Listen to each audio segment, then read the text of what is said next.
күнмен ішпей ма? Ішеді ғой, бірақ уақыттары жоқ. Асханадан тамақтанып жүр екен. Үйдің тамағын сағынып қалыппын деп қарғытып кеп жеді. Көзі шүңірейіп кетіпті. Ауырып қалмаса жарар еді. Ал өздерің демалышсыңдар ме?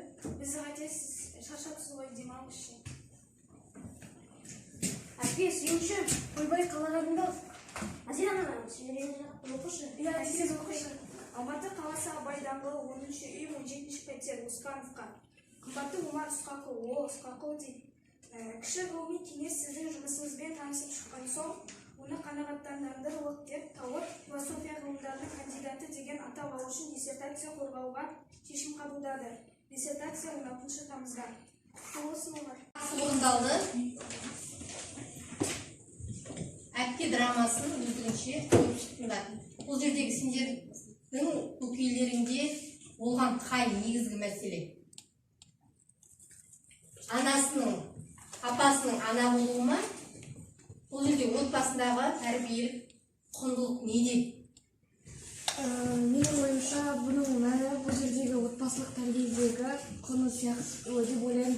Себебі ол отбасыда анасыз өскен болғаннан кейін әпкесі басты кейіпкер рөлін атқара отырып, оларға өзінің тәрбиесін берген болатын. Бірақ оның ішінде әр кейіпкердің өзінің мінезіне байланысты басындағы қиындықтар өтеді, және әпкесінің осы қиындықтарды жеңе отырып қанша болмасын, не болмасын бақытқа қол жеткізуі. Жақсы, әпкесі анасының орында. Бірақ әкені соншалықты деңгейде дәрежесі неге түсірді деп ойлайсыздар? Әрбір бала өз әкесін, өз ата-анасын кінәлауға құқығы жоқ, себебі олар оны дүниеге алып келген адамдар, және де тәрбие берген адамдар.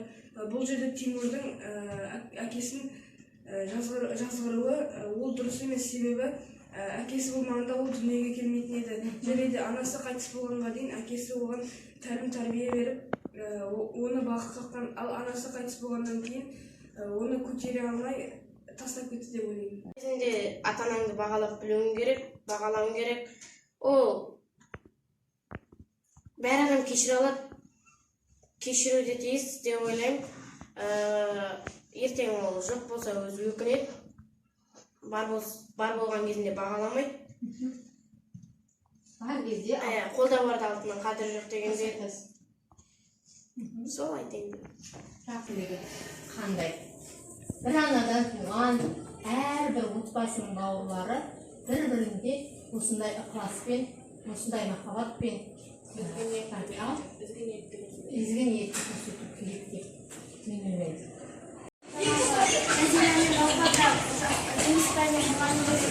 Соңында Қамалжан өзі анасының 60 жасына салған кезде көрші әйел оны мақтап отырады. Бұл ананың жоқтығын білдіртпей, ананың орнына ана болып, әкесінің орнына әкесі бола біліп, кішкентай ғана іні-сіңлілеріңді осындай жақсы дәрежеге дейін жеткізгім келеді.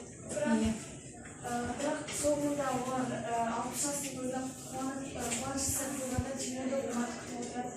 Барлығы қашан барып жинап отырады екенбіз деп. Бірақ сол күні Тимур мен Омар келе алмай, шалаға шығып келе алмайды. Назилия да кеш қалып келеді. Назилия да сол күні кеш қалып келеді.